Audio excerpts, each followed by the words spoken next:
Hi అండి, నమస్తే అందరికీ. హ్యాపీ ఏకాదశి అందరికీ కూడా.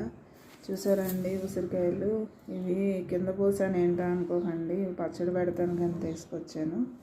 అయితే ఈ పచ్చడి కార్తీక మాసంలో తినాలంటారు కదా, పిల్లలకు కూడా అలవాటు చేయడం కూడా హెల్త్కి చాలా మంచిది కదండి. అందుకనేసి 1 కిలో కాయలు అయితే తీసుకున్నాను. వీటిని కడిగేసి బాగా ఆరబెట్టి అప్పుడు పచ్చడికి ప్రిపేర్ చేస్తా అండి. అది వీడియో కూడా పెడతాను. అయితే మనం కార్తీక మాసంలో ఉసిరి దీపాలు పెడతాం కదండి. ఆ దీపాలు పెట్టేటప్పుడు ఉసిరికాయలని పైన ఇట్లా ముచ్చుకు దగ్గర, ఇది బాగాలేదు, ఈ ముచ్చుకు దగ్గర చిన్న హోల్ చేస్తే ఆ హోల్లో పువ్వొత్తు పెడితే నిలబడతాయండి, లేదంటే మనకి పడిపోతూ ఉంటాయి.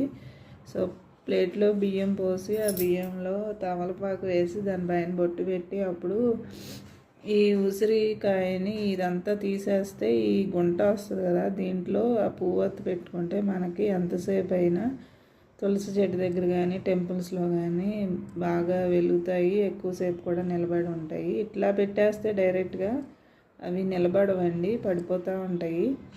సో ఇక్కడ ఈ పార్ట్ అంతా తీసేసి ఉన్న గుంటలో నెయ్యి పోసి దాంట్లో పెట్టుకోండి, చాలా బాగా ఎక్కువసేపు కూడా ఉంటాయి.